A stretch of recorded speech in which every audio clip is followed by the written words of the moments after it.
Bom dia, estou aqui na entrada do Forte de Copacabana, mais exatamente no memorial de homenagem à revolta dos 18 do Forte.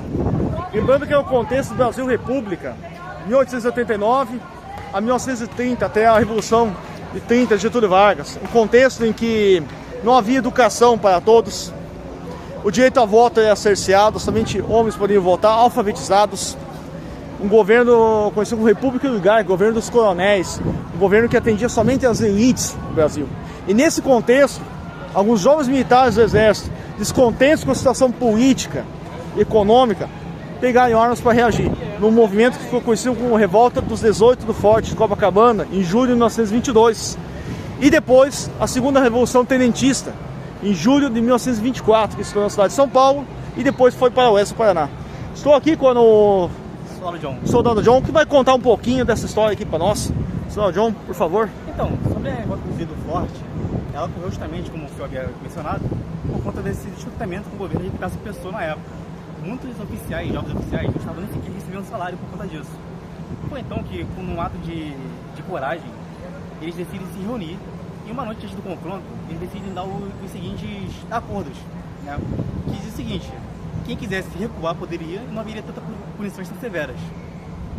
Foi então que os 200 homens que iriam partir do Forte de Copacabana contra a força legalista, que era o exército na época, dos 200 homens que iriam partir, apenas 28 partiram. Porém, muitos deles começaram a debandar no meio da marcha. Foi então que desses 28 só restaram apenas 17 homens. Mas por que chamaram de 18 do Forte se apenas 17 foram? Porque um civil, no meio da confusão, o Dr. Octávio Corrêa, aquele aí no canto aqui, inclusive, esse aqui de chapéu, um engenheiro na época, único civil, ele era amigo do Tenente Siqueira Campos, que era líder da Revolução, se compadeceu com a causa, pegou um armamento e foi para o combate também. Apesar de ter sido nobre a atitude dele, por falta de treinamento militar, foi um dos primeiros a falecer em combate. Dos 18 homens que partiram para o confronto contra a força legalista, apenas 2 sobreviveram. Foi o Tenente Siqueira Campos e o Tenente Eduardo Gomes. Siqueira Campos, esse aqui, e o Eduardo Gomes, que Eduardo o Gomes, jogo diferente. Inclusive, o uniforme do Tenente Eduardo Gomes é diferente porque ele era da Força de Aviação. os olhos da artilharia. Isso. Perfeito. Dos 18 que foram, apenas 2 sobreviveram. O Tenente Siqueira Campos e o Tenente Eduardo Gomes. Ambos foram presos. O Tenente Siqueira Campos veio depois a ser liberto e veio a falecer em um acidente de avião. E de fato foi descoberto que o governo de Cássio Pessoa realmente havia corrupções. Então eles foram vistos de conspiradores para heróis. E é por isso que marcamos ele aqui no nosso Forte de Copacabana. Inclusive, temos até a frase marcante do Tenente Siqueira Campos, que ele diz o seguinte: a pátria tudo se deve dar, a pátria nada se deve pedir, muito menos compreensão. Ele entendia que ele estava fazendo algo importante pela pátria. Outro fato interessante é que por eles acreditarem tanto que estavam levando a pátria consigo, todos eles pegaram a bandeira do pavilhão, rasgaram e escreveram o seu último testamento. Muitos escreveram apenas um pedido de um adeus para os familiares, outros descontentamento com o governo e outros arrependimentos. Afinal, todos também queriam morrer. Essas cartas vão depois a serem divulgadas em meios locais, como rádios, jornais, etc. Muitos deles mostravam comprometimento com o governo, muitos deles mostravam desespero em saber que iriam morrer, e muitos deles apenas diziam adeus a seus familiares. Eu vou dar destaque à carta de Siqueira Campos, que dizia o seguinte: aos meus pais, meus irmãos, à memória dos 28 companheiros e daquela que eu não posso dizer. Essa aquela que não pode dizer seria sua amante.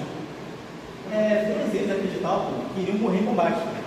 E essas cartas iriam ser divulgadas depois. Só que o problema é que a carta foi divulgada e Tenente Siqueira Campos sobreviveu. Então todo mundo ficou sabendo da traição dele. Há boatos que o acidente de avião que causou sua morte foi causado por essa ex-mulher dele. Ao descobrir isso, mas nada funcionava o cálculo do disparo. Aqui eles vão levar em conta a situação, a parábola, a resistência do ar, para garantir que o disparo fosse pegar o navio que estivesse em movimento na hora. Daqui, não sei se pode reparar, mas a janela que dá na direção ao canhão direto. Porque daqui já pegaram todos os cálculos que precisavam fazer para dar o disparo. Essa parte aqui, inclusive, nós temos aqui, terceiro de agosto, que é o terceiro que já cheguei de Costa, hoje Forte de Copacabana. Essa zona aqui, podemos chamar de zona da morte, pois qualquer navio que atravessasse sem aviso, é um navio afundado. E tudo aqui era feito na hora mesmo.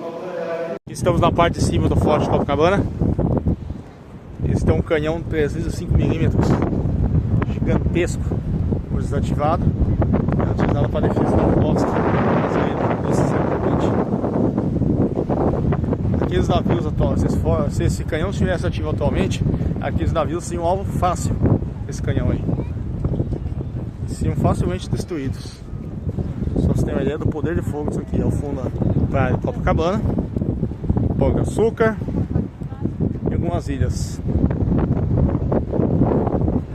O tamanho dessa coisa, gente, impressionante.